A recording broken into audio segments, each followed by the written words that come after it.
you watched, I'm sure, some clips of Shane and I before, like after we did that show at the Mothership. I saw a lot of clips from that show. Oh my God, that show has like, what is the number up to now? That episode, 16 million, dude. That's so crazy. Isn't that fucking nuts? Dude, it was a Friday, and Tony calls me. I was doing Kill Tony, but he goes, change of plans, need you to come Sunday. Bring your makeup gal, Shane's sticking around doing Trump.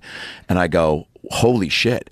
So in my head, I'm like, well, this will be fun. You never still know how anything's going to be received, right? But I'm just like, I don't know, man. Shane's as popular and fucking likable and funny as it gets.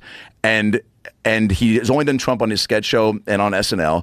And I feel like I'll be able to figure out a Biden to whatever. But I know that Shane's down to play. So I knew that it was going to be like, we're in the back, dude, and we're in the makeup chairs. And I'm shuffling around. And Shane's like, what are you doing for the face? And I'm like, well, I kind of got to get the, the half smile going and like that. And then I was shuffling around and I did the face a few times. And he started laughing. And then at one point I just look in the mirror and he's just going, doing his face, and we locked eyes and we started laughing. I go, what the fuck are we doing, dude? And then he's the best Trump of all time. Yeah, his Trump is impossible, bro. He was so in the pocket, and which is why we like made each other break a few times when we did it at the Mothership, because it was like, I can't believe we're doing this for 2 hours.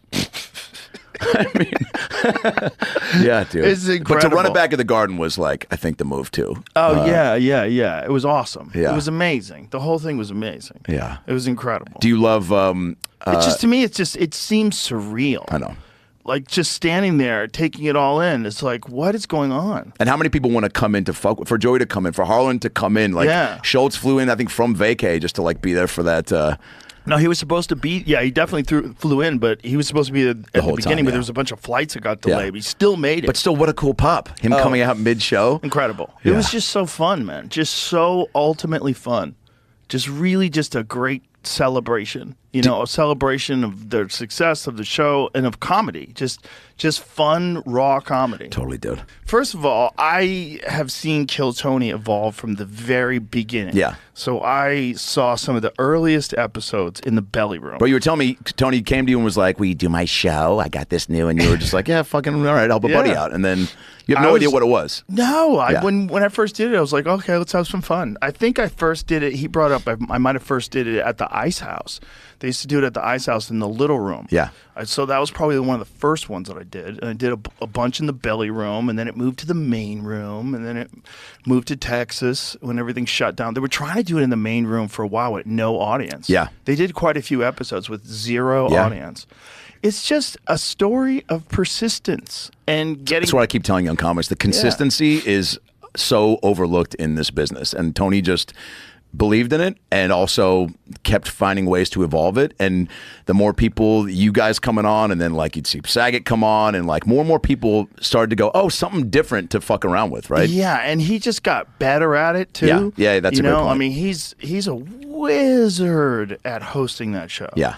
He's managing all these moving parts. He knows when to bring people in and when to, he knows like how to work the panel. He knows how to like let you go, let somebody else go. He's like, it's a dance, man. Oh, yeah. And the dude is the best at it. He's the fucking best at it. So for me, walking out there and seeing that crowd, I was like, this is insane.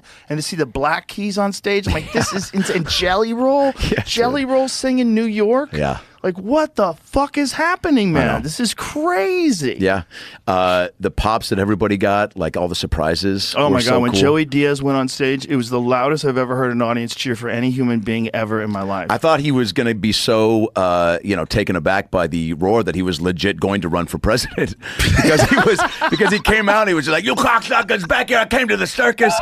By the way, he came in so hot and rode that high and got in like 3 or 4 bangers. Yeah. And I saw Tony at the airport last night, and he was like, I didn't even hear what he said. And I go, dude, he said something about like, I played here, I was on Quaaludes, they put me in the handicap section, and then I fucking came to the circus. It was the different circus where there was no net, the clowns fell, they just fucking swept them out of the way. Bro, he went off. Oh, it was awesome. He went off. It was classic Joey And you've never Diaz. seen me do Dr. Phil probably live, right? No, I don't think I have. How was that? I think I might have saw it once at the Mothership.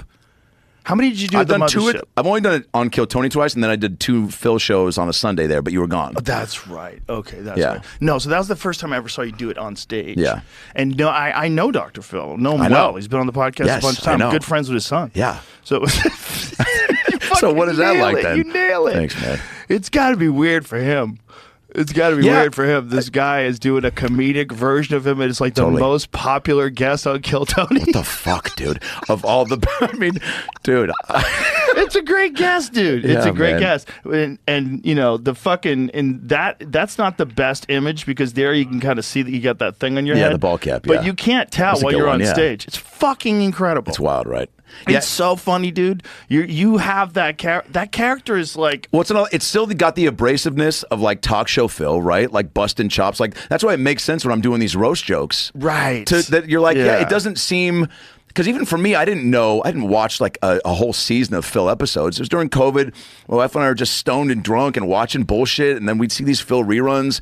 And I was just laughing because these kids would come on and they're like, you know, my mom tried to tell me I can't smoke weed. He's like, well, maybe you should shut your fucking little twat mouth. He wouldn't say it, but he would just, in a version, he was just like, well, maybe you need to look in the mirror and see that you aren't exactly perfect. I mean, he just was real abrasive, but in a funny way. And it was it's a funny type of character to do this with because everyone has some idea of who Phil is, but he's not so known that you're like this wouldn't, like, how do I know this isn't who he is, right? Right.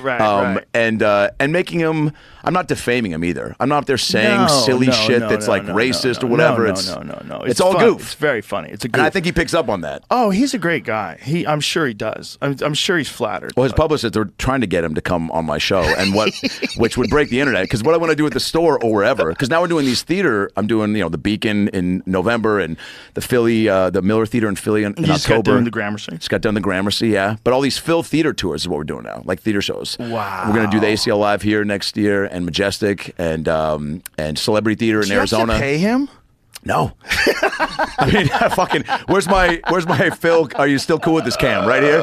Hey, Doc. But so when he comes on, I'm like, dude, it'll break the internet because, there's a whole intro video and then, please give it for Dr. Phil. And so I'm thinking, instead of me coming out, he walks out and people just go nuts. And then maybe after 20, 30 seconds, I come out, shake hands. Well, it's also that's an opportunity for him to shit on you for having the biggest thing of your career, imitating him. Yeah.